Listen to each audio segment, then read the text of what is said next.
Let's go through the reading of pages 191 to 199. All right, the life of Buddha.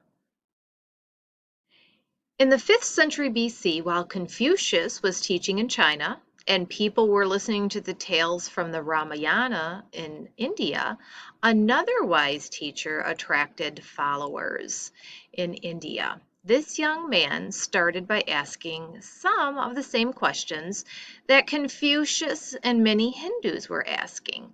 What is man's place in the world? How can people live good lives? How should we behave? How can we find peace and happiness? He asked the same questions, but he found different answers.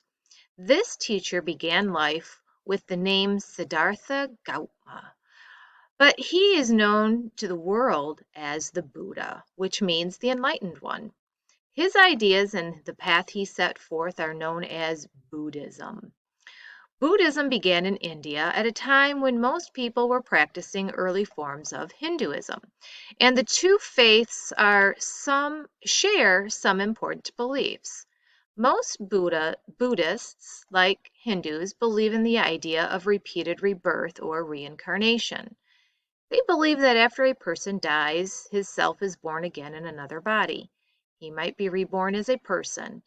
He might be reborn as an animal or even as an insect. Most Buddhists and Hindus believe this chain of reincarnation goes on and on. Buddhism is a religion and a way of life for many people in Asia and elsewhere.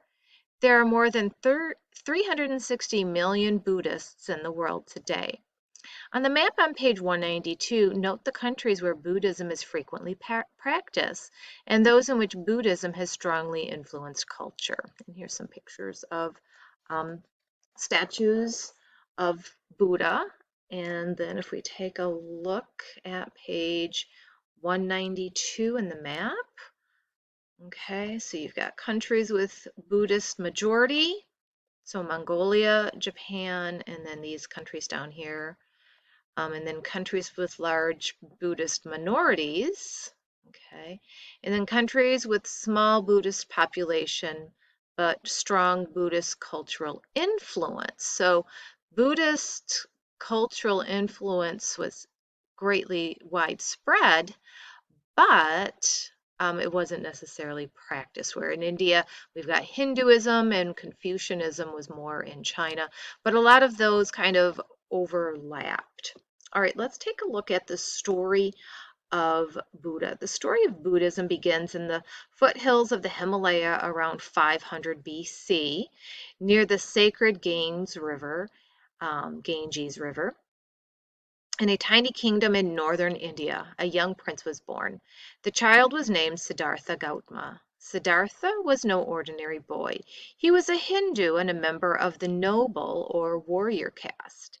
He was also the son of a king. Many stories have been told about his early life. Here is one that Buddhists tell about Siddhartha Gautama's birth. Okay, a prophecy of things to come. So this is a story. In one of his many previous lives, Siddhartha Gautama had been a holy man. His name had been Kassapa. When Kassapa lay dying, he made a promise. He would be reborn, he said, as a great teacher. After his death, one of his servants decided to find the reborn Kassapa. He traveled all over, looking at newborn babies. At last he saw an infant who was only 2 days old. The baby raised a hand to bless the servant, and the servant knew in his heart that this was Kassapa, reborn as Prince Siddhartha Gautama.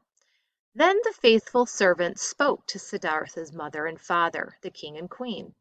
"If your son remains in the palace," he said, "then he will grow to become a great and powerful prince. But," he continued, "if your son leaves the palace, he will become a holy man and a great teacher.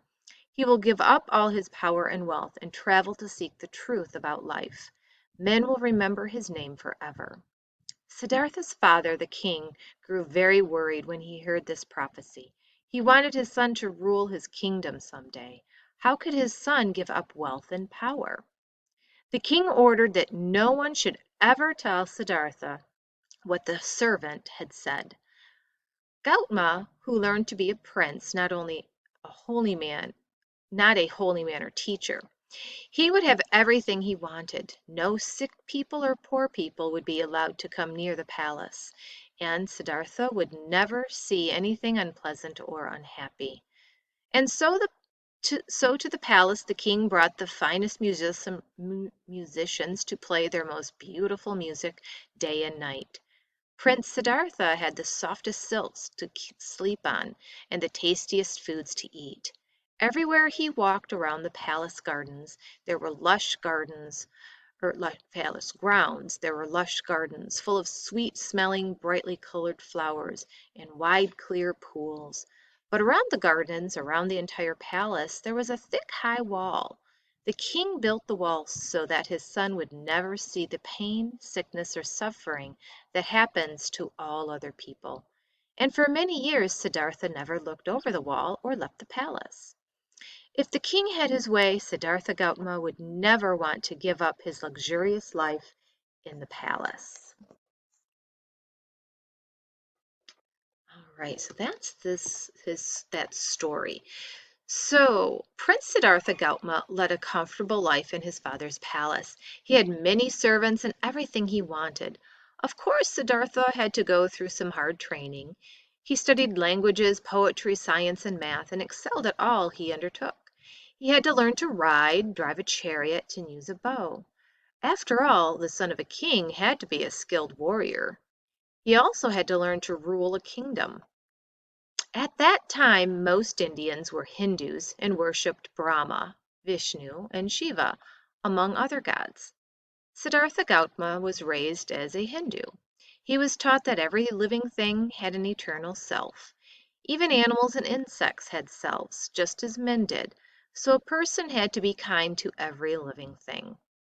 Siddhartha also was taught that all men belonged to one of the four main caste groups, or to the pool of outcasts.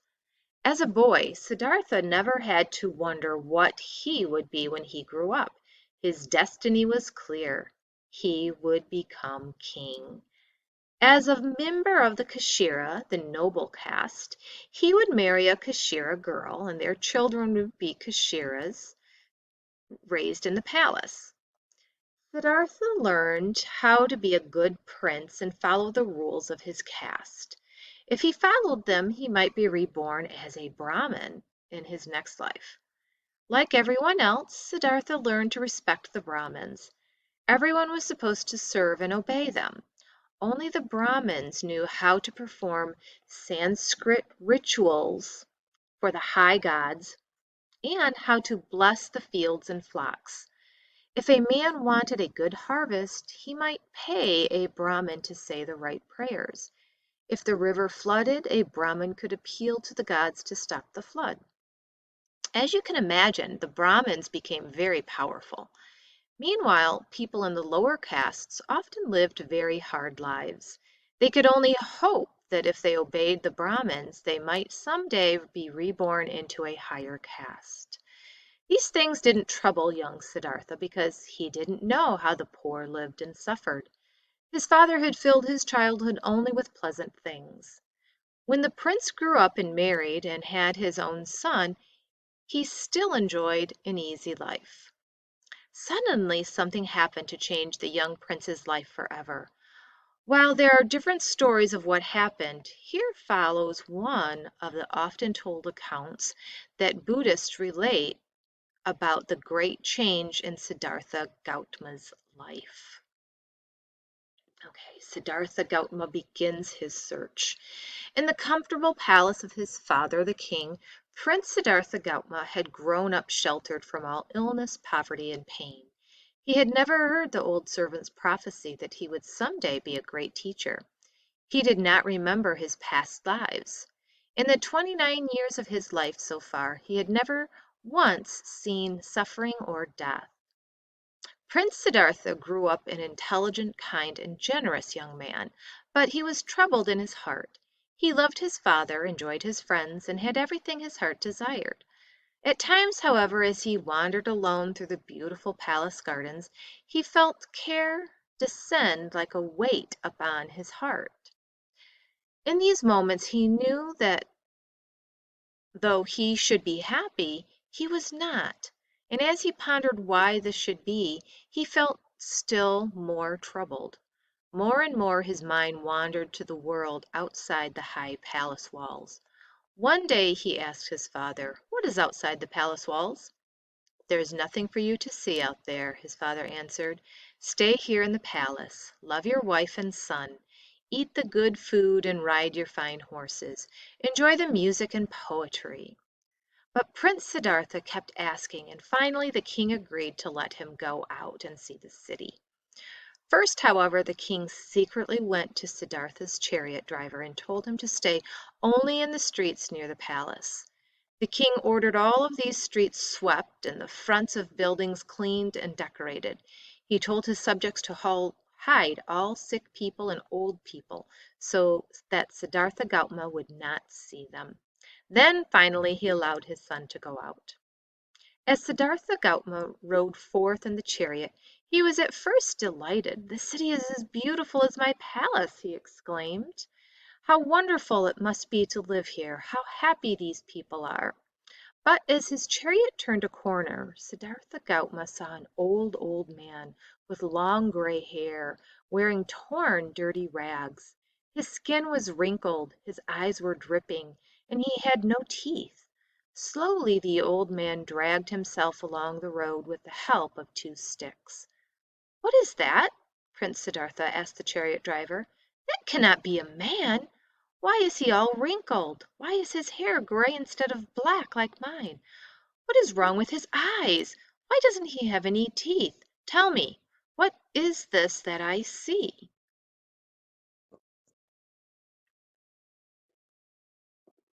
"My prince," said the chariot driver, "that is a poor old man. He was once young, strong, and handsome like you, but now the sight grows dim in his eyes. His legs grow brittle and his arms grow weak. He eats only the food he can beg from people passing by, from those who are kind enough to throw him a scrap rather than an insult. Oh, my prince, everyone will grow old and feeble in time, even you." Siddhartha Gautama, who had never before seen an old person, was shocked. But a few minutes later he was even more shocked when they passed a man sitting on the sidewalk, bent over in pain and moaning loudly. "What is wrong with that man?" he asked. "He is sick," the chariot driver said. "His body has failed him. His groans tell of the pain that twists him from within. Soon death will take him." "What is death?" Siddhartha Gautama asked. Just then they passed a funeral procession. A man's body, placed in a coffin and wrapped all in white, was being carried through the streets. The man's family and friends followed, weeping bitterly. Siddhartha was astonished. He looked at the chariot driver with wide, questioning eyes. "That is death," said the chariot driver. "Death is the end of life. We will all die, even you, my prince."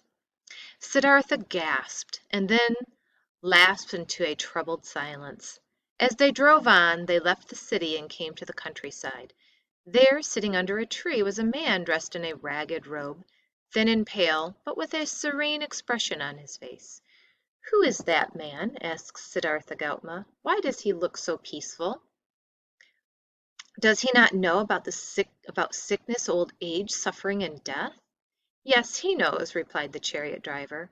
"And because he knows, he has given up all his money and fine things. He has left the world behind to seek answers. He is thinking very hard. He is searching for the truth." "What truth?" asked Siddhartha Gautama. "The truth about why people suffer. He is trying to find a way for people to be peaceful and content, even in a world in which we all must suffer and die." And we'll come back to a second recording to finish this up.